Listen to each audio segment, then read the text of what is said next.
So we all know that Dressrosa is a very long arc in One Piece. And with me knowing that, I'ma only be doing parts that I feel like that's important or just hype to me. You feel me? Because if I don't, I'ma find myself going over this whole arc for the rest of this year. And probably even next year. And I know we all don't want that. With that being said, the first thing I will be covering is when Luffy entered a Colosseum. Alright y'all, so we start off this video and not even a second later they already started talking about my boy Luffy. Well, Lucy I guess. And they don't even know the whole time they messing with the wrong person. You got a dude over here putting a hole in a punching bag, which I find very unnecessary because he didn't have to do all of that. Next up, we got this dude over here spamming random sword attacks. Like what is this? My boy Luffy just walked past him like nothing. You gotta either be that bad at swordplay or Luffy was just that fast dodging all of his attacks. Either way it goes, bro, it's still ass. Luffy was walking around like he owned the place, bro. That's why everybody started looking at him, bro. It's like, who's the little guy? And everybody started looking at him and stuff like that. My boy just over here chilling, bro. Dude was dead ass just walking up to random people and just watching them close up and see how they fight. And then we got off-brand Krillin over here. Bro, it's not slick. Anywho, it's always gonna be that one person that's gonna try to test their luck. And it happens to be this big, cocky, tall dude that looked like he could be in Street Fighters or something. Bro tried throwing punches at Luffy and my boy was over here looking like UI Goku and them motherfucker. I'm talking about my boy was like, dun, dun, dun, dun, dun, dun, dun, dun. Me personally, I wouldn't take this level of disrespect. Luffy little arm self grabbed this big cocky arm dude and started spinning him around in circles, bro. First off, if I was watching this and I seen this, I would have been like, yo, you got it. Anywho, before I get off topic, let's talk about Block A. Before I got bit by a spider, me musta got bit by a goat. I used to dream as a kid I would grow to be one of hope. Alright, so before I actually start Block A, let me give y'all a little rundown what this is actually about. So, for each block there's a battle royale going on. And I'm pretty sure we all should know what a battle royale is. The last man standing get to move on to the next round. Also, they put Ace Devil Fruit up for a prize, so you already know people finna go crazy. Sadly, we didn't get too much in Block A because this man Burgess, or however you say his name, dude was fighting randoms and he just obliterated them easily. They realized that he was too OP, so they had to jump this man. Too bad for them, that did not work out too well. I don't know what type of manpower bro will have, but the fact that he was able to send all of them flying up in the air like this, at this point we already knew who the winner was gonna be. And it wasn't just little niggas too, he had even big niggas flying down from the sky, bro. Like, it's crazy. After bro knew that his dub was confirmed, he took that bag off his face and showed everybody his face, bro. Bro couldn't take it no more. He was dying to let them see his identity. Anyways, y'all get it. He won Block A. It's time to talk about Block B, which I'll be handing over to my boy Kev.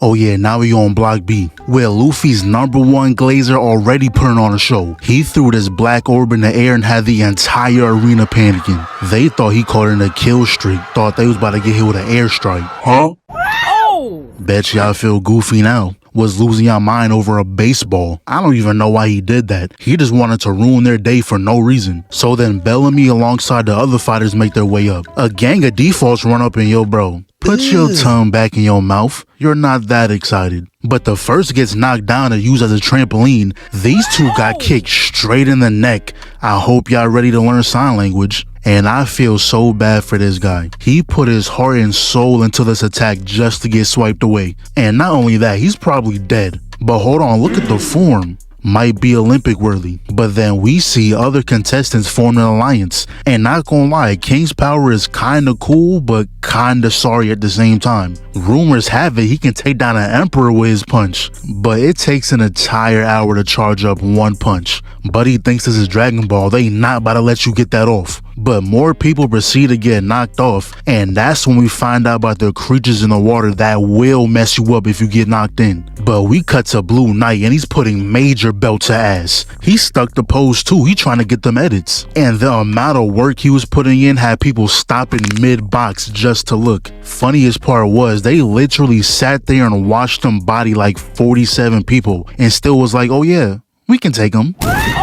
And he walked on their ass, waited for them to turn around too. But he's not the only one in the field. We got Hack putting on for the Fishman. And I forgot how racist shit can get. Buddy really went out of his way, and I quote, told him to go back to the water where he belongs. He needs to be canceled. But he did all that just to get smacked across the map. Then we get a little glimpse at the others. We got a tag team out here jumping everyone they see, and I respect it. What I look like fighting fair. But Bellamy said he gotta handle business. He stabs the toes, grips them by the mouth. I even never seen that before. But they definitely caught some type of disease from this. I highly doubt Bellamy has ever used a sink before. Then he flips over and I don't even know, cracked their neck? Something happened. Then we see Blue Hair dropping 3 at one time. But Blue Knight pulls up saying there can only be one who reps blue. But then it cuts to this dude Barto and he's taking a piss. Pulling your pants down to your ankles is diabolical work. No worries though, my guy Hack said he gonna put an end to this. Well, that didn't work. Buddy got his hand broke, then his jaw kicked in. We cut back to the Blues though, and Knight almost had an excellent play, but got his helmet caved in. The defaults thought this was their time to shine, but instead got sliced by Dr. Eggman. And they finally realized they were being used, but what was they gonna do about it? Nothing. Just gonna continue to get their ass beat. And for a cool 5 seconds, you may have thought they were on the same side. The second Blue Hair turned around, Eggman was plotting on his downfall, but it was to no avail. Read him like a book. The king now has one less guard. Then we cut to Bellamy trying to box with Bardo, but we already knew the outcome. Bro got sent flying, but the warm-ups are finally over. It's been an hour. The king is finally ready to show them the truth behind those rumors.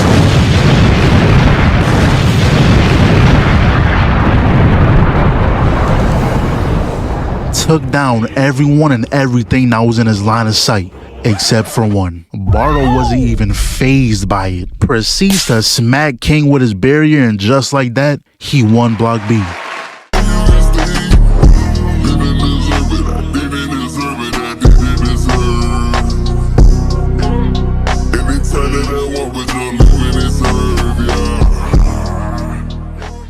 So the bell get wrong, and immediately everybody just start attacking each other. We got fake Kakashi and some other random dude attacking each other first. And then we got another random over here getting jumped by some more randoms. But unlike the other randoms, he was able to pull his weight and send him flying with his big hammer. After that dude got cocky, he started laughing and everything. He felt like the people he was fighting was weak. So he seen Luffy throwing hands with other people. So he was like, oh yeah, let me go fight him. Yeah, buddy. That's definitely a good idea. So with that being said, he jumped towards Luffy and he tried smashing him. Pause. Turns out he lifted up his hammer and Luffy wasn't even nowhere to be found. Next after that, Luffy disrespected him by going behind him and standing on top of his back. But low-key, it don't look like he's standing on his back to me. Bro might have that thing back there, if you know what I mean.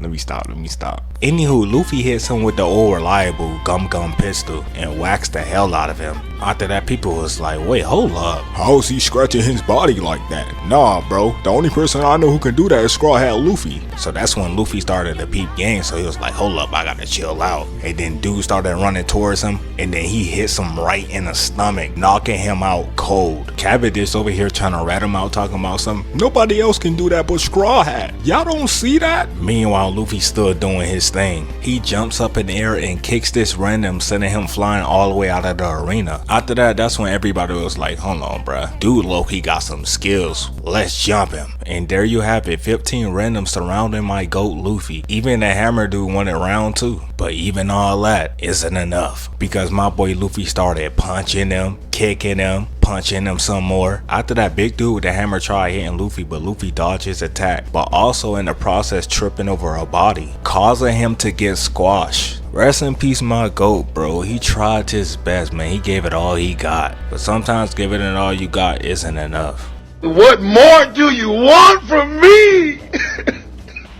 Yeah, I lied. Y'all thought I'd give up on my goat that easily? Nah. Luffy tossed bro out of bounds like it wasn't nothing. And after all of that, pretty much everybody had their sights on this man Luffy. Even this bull, bro. Man's had a whole ass bull beefing with him. That's nuts. But yeah, the bull started running towards Luffy and Luffy just kept dodging him every time. Look at bro, he's just having fun while this bull over here really trying to kill this man. But to make a long story short, Luffy ended up making friends with the bull by using his Conqueror Riz, bro. Once they became friends, they were whacking everybody out their way. It was looking like an all-you-can-eat buffet. But then all of their fun got ruined once they ran into Pyrudan, because this giant didn't waste no time at all and smashed both Luffy and the bull. I think Luffy named him Moosey, if I'm not mistaken. And why did I just randomly bring that up at a time like this? Anyways, at this point in time, everybody thought it was over for both Luffy and the bull. Well, it was over for the bull because he ain't coming back from that. But Luffy, on the other hand, it's a different story. He gets back up and this man started patting on Moosey, letting him know, don't worry, you see that giant up there? He ain't gonna be up there for long. After that, my boy Luffy goes second gear and immediately speed blicks this giant. One shot at him with that gum jet pistol, bro. Like, ooh, bro, this moment was so clean, bro. Like, I ain't gonna lie. And after that, you already know everybody in the crowd was shocked. I mean, who wouldn't be? Luffy was not playing games with bro at all. Look at this man's face. After people seeing what he did to that giant, they was not messing with bro. Luffy really had them clearing a path for him as he was walking. That's crazy. After that, we cut to Ideo, and this man had to show off.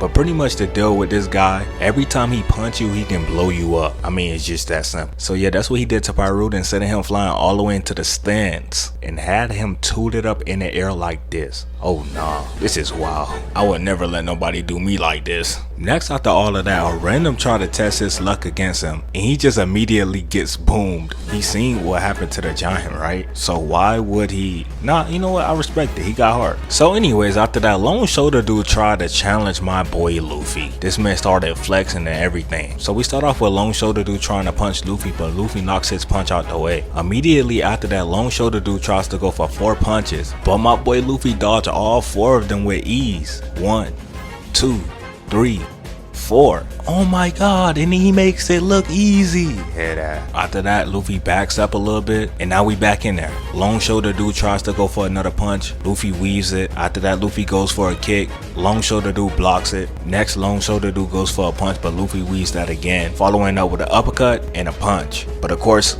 Luffy bob and weave both of those. And then afterwards, he hops up in the air and he tries to punch him, but he dodged that attack. After that, Long Shoulder dude tries to punch Luffy again. Luffy dodges it, but the 2 dudes behind him got hit by the crossfire. That's rough, but it is what it is. Next after that, the Long Shoulder dude started to talk about how he gonna take the flame fruit and get even more powerful. Luffy was like, what? You ain't taking Ace Devil Fruit? And then after that, they both go for a punch and everything go boom. After that, we cut to Sai and bro was over here moving like Wukong. Men's did all of this just for a random, but I gotta respect it. But his brother ain't no better because he ran towards a random and clotheslined him. I'm not gonna lie, bro, getting clotheslined is actually wicked work. Next after that, we move on to their grandpa, Jinjiao. And here comes even more randoms trying to challenge more people. Gramps didn't even waste his time with them. Man just hit them with his Conqueror Riz. Anyway, since we on Jinjiao, I might as well give y'all a little rundown about him. So basically, he got a grudge on Garp because back in his days, old nigga, dude had a cone head. Like, no, I'm not lying, he actually had a cone head. And he was proud of this cone head of his because he could split through icebergs like it's nothing. I mean, just look at this. Anywho, they was looking at Jackpot itself. Like, look at all this gold they had. They was eating good. But all of that changed once Garp pulled up. And Garp, he was ready to box. Men say he been training for this moment. He been ready. But Jinjiao, he was pretty proud of his cone head of his. So Garp put it to the test. And it ended up becoming a clash between a pointy ass head and an old man fist. Well, technically he's not old here, but whatever. But eventually Garp ended up smashing this man's head down to this. And now that's why his head looked like this. And ever since then, bro had a grudge against Garp, Garp's son, and Garp's grandson, which is Luffy. Pretty much the whole bloodline. That's generational hating right there, I'm not gonna lie. I can't eat! I'm broke, nigga. I'm broke. Gene the Bandit really took that opportunity to pick up people's weapon and use it to throw it at other people, bro. Do y'all know how heavy swords is? And the fact that he could just pick them up and just toss them at people like that and carry it around like that in piles is crazy to me. After that, we cut to Kelly, and this man was boxing the hell out of this random bro. He literally gave him no time to breathe, bro. And guess why he did this? Guess why he did this? All because he got called short. Stupid, huh? Anywho, this is Bobby and Kelly. Kelly, he's more of the aggressive type, considering him being the short one. And Bobby, he's the big one, but he's scared to throw hands. Crazy, right? I know. How about you show me what you made of? I'm talking to you, shrimp. After he said that, Kelly turned around like, oh nah, I know he's not talking to me. On my soul, he's not talking to me. He immediately tries to attack him, but gets clocked in the head. And after that, bro couldn't even fight no more. He was begging his brother to put him on. And if y'all didn't know, Kelly, he ate a devil fruit. Basically, it's a jacket fruit. And if anybody puts him on, he can control them and fight however he wants, using their body. So that's what his brother Bobby did. He put him on. And once he did that, this man started boxing the hell out of Boo. Like he was giving this man the work. And oh yeah, did I forget to mention that his brother has a rock hard body? Pause on that. Every time this man Boo tries to hit him with his axe just breaks. So yeah, it was no way bro was winning that fight. After that, Sai seen that, and y'all already know bro is not gonna be happy about that. After seeing his brother get laid out like that, he had to get his revenge. So Kelly started spamming some more punches like he always do, and Sai was just blocking every single last one of them. Eventually Kelly started trash talking him, telling him that's all you gonna do is block. So Sai was like, alright, bet. And this man started walking on this man's hands. And after that, he does this little clean flip and breaks bro back. And just like that, he wins. But guess what? Another fighter has arrived. Long shoulder dude. But they don't really show us too much. They just show this big clash right here and then it just cuts. And speaking of cut, we cut to Luffy. And it seems like he find himself in a sticky situation. This bandit over here moving like Kid. He low-key could have been his right-hand man. No wait, let me not disrespect Killer like that. But he definitely could have been on his crew. Because there's no way you should be having all of these weapons like this in a ball, bro. Man started throwing them at Luffy, but Luffy just ended up dodging every single last one of them. So basically, he just did all of that for nothing. And after he was done, he realized that Jin Zhao, or however you say his name, bro was just standing right there menacingly. I'm not gonna lie, I would have been pissed too. This bandit knew he was cooked. Look at this man's eyes, bruh. Since bro froze up, Luffy took that opportunity to take his helmet back. Meanwhile, angry Santa Claus sent this bandit flying. And he was like he could have his swords back. Yeah, I see why he kept that face mask on. He looked fried without it. Anywho, we cut back to Sai and Long Shoulder Dude. And they was going at it. I'm talking about them boys was really throwing hands. They was knocking everybody out their way and everything. But compared to Luffy and Santa Claus, they like little ants. And the reason why I say that,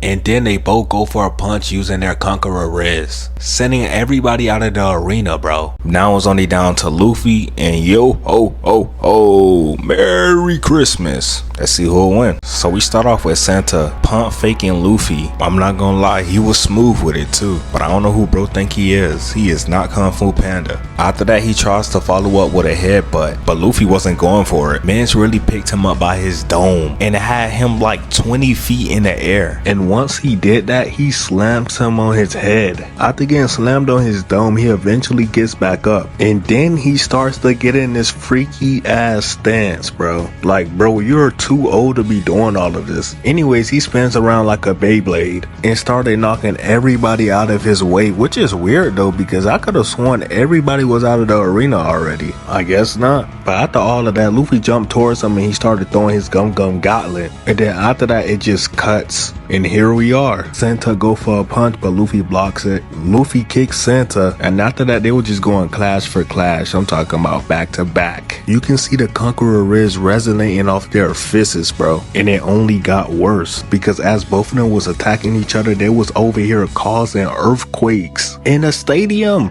Bro was really mimicking everything Luffy threw at him. Bro, Luffy be low-key forcing people to fight like him, because I bet the people he be fighting be so annoying that he throws the same move at them, at them. In their head, they probably be like, you know what, bro, forget it, bro, I'm finna copy him. Anyways, after they did all of that, Santa tells Luffy that he's pretty strong, and all my boy Luffy was trying to do is give him the credit back, but bro takes that as a defense, all because he doesn't have his cone head no more. As he was charging up in rage like he was a Super Saiyan, he was basically telling Luffy back in his days that headbutt that he gave Luffy would have killed him. And then after that, bro just started crying and reminiscing about how he lost his head. I mean his drill. After all of that, Luffy basically asked him why he's so pissed, bro. And he tells him, but we already went over this, so I don't need to cover that. That's why I did it earlier. Big brain. So after he was done with all of that yapping, he goes for the same Beyblade move again. And Luffy just kept on dodging it until eventually he grabs him. And then he spins him the opposite way and had this man dizzy. He had that boy looking goofy. After that, he follows it up with a Gum Gum Hawk rifle, hitting bro in the sternum, sending him flying. Ho ho ho ho! Merry Christmas! But if y'all want me to be real with y'all, he gets back up from that. And when he got up, guess what he told Luffy? He told Luffy, out of the worst generation, Blackbeard is the only one that probably have the chance of becoming the king of the pirates. My bad, king of all Riz. And he was like, Luffy won't live up to Roger's legacy. And he was like, he won't surpass him at all. By the way, look at Birches, that way with cheese, and he liked it that. Once Luffy heard those words, he was like, yeah, it's time to wrap this up. And yeah, just like that, they both go for their final attack, and Luffy ends up knocking him out. Had this man looking ugly. And on top of that, he helped this man out. He did the opposite of what Garp did. Instead of smashing bro drill, he actually made it come back up. And this time it actually looked even way bigger. Pause. But yeah, with that, Luffy wins. And that's going to conclude Block C. I'm going to pass this to my boy Splash.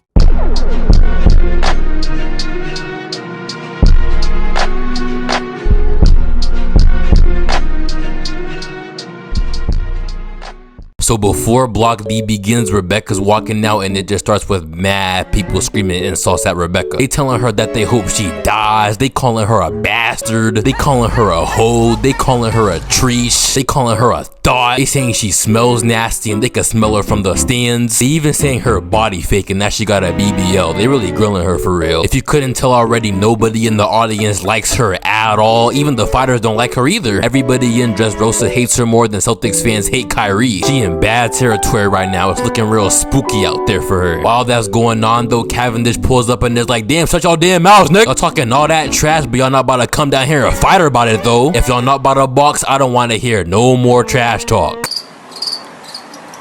Oh my gosh, Cavendish! Cavendish, take my girl, bro. She's all yours. As you can tell, the audience is full of Cavendish Glazers. Rebecca thinks Cavendish is like, no problem, but you still the ops though, so watch out. After that, the announcer's like, are y'all ready? Fight! And then the bell rings and they start boxing. Everyone starts boxing. Mad contestants keep trying to jump Rebecca, but it's not working at all. She's dodging all them hits. She's actually dodging them so good that somehow they keep falling in the water without her touching them. Aside from Rebecca, there's some other tough people in Block D. You got Suleiman, you got Orlumbus, you got Cavendish. We already know that about him though. You got a dude named Rolling Logan. He starts splitting some dude's legs as a final move. That's kind of ayo, to be honest. I don't know what he's doing over there. But Rebecca keeps knocking every single person who's trying to attack her out the ring without even damaging them for real. She got taught to fight by this Tin Can dude, Tin Can dude, to be honest. Bro was getting her right. All the contestants she's been folding though have kind of been mid though, not gonna lie. However, Rolling Logan pulls up and he starts trying to fight her too. He's swinging at her, but she's dodging all that though. Some dude tries to intervene, but Logan grabs him and squeezes the life out of him. She tries to dip. That man Logan starts hawking her down, bro. She's not getting nowhere, bro. He grabs her and starts squeezing her. Out of context, that sounds mad wrong. Out of context, nigga sound like Bill Cosby. But she's just sitting there suffering. Damn, and everyone's cheering him on too, bro. This how villains are made, bro. This how niggas like the Joker are made, bro. Some woman comes out of nowhere and saves Rebecca. Yes, sir. Logan's like, get off me, and uppercuts her in the jaw. Rebecca spins back by jumping off the woman's back. charges at Logan. She parries off his fist, yo. That makes him lose balance, then she lands and tips his foot over. That man starts stumbling and he falls into the water. Like, man, the crowd was tight talking mad shit because she ain't died, but she not worried about him. Some dude named Suleiman pulls up and tries to fight Rebecca. He's swinging at her. Rebecca's dodging everything, you know what I'm saying, the usual. Rebecca tries using that knock him into the water technique, but Suleiman reads it and stops it. Suleiman about to murk her shit, but the woman comes and takes a blow for Rebecca. W women's, bro. I don't know who she is, I don't know her name, but she tough, bruh. He kinda cooked her, but it's One Piece, so you know she's not dead. She kinda bull for helping out Rebecca too, though. Damn near everyone in that arena doesn't like Rebecca. They all hate her, and she's helping the one they all hate. Now you already know all that hate is not only gonna be on Rebecca, it's gonna be on her too. The second she steps out of that arena, she about to get pressed, bro. She might get lynched. However, suddenly though, everybody in that whole arena gets knocked out cold. Nobody knows what's going on. The announcer don't know what's going on. When the smoke clears, one person standing up. And it's Rebecca. Everybody's mad tight. They're booing. They don't know why she's still standing. There's so much animosity in the arena right now, not only because Rebecca won, but because you know someone's parlay got ruined. You already know someone bet the under on Rebecca. Now their bank account cheats. They bet their house. They bet their kidney. They bet their kid. Now their life is ruined. I told niggas to stay off the parlays. However, as you would imagine though, Rebecca did not do all that. Basically what had happened was that sometimes when Cavendish falls asleep, his alter ego comes out, and his alter ego is called Hakuba. Hakuba went around and attacked every single person in the ring, even Rebecca, but the difference with Rebecca was the only person to see his attack and dodge it, and that's why she stayed up. And because she's the only one that's standing up and conscious, Rebecca won. Woo! So realistically, she deserved that win. I'm gonna keep it a buck, but I'm gonna pass it back to Super and then ZVME. Hopefully you guys enjoyed this video. I know it took me a very long time to drop it, but if y'all real ones, y'all understand. Also, make sure y'all boys go ahead and subscribe to my boy Kev and Splash, because I ain't gonna lie, them boys really came in a clutch. And with that, I'll see y'all in the next one.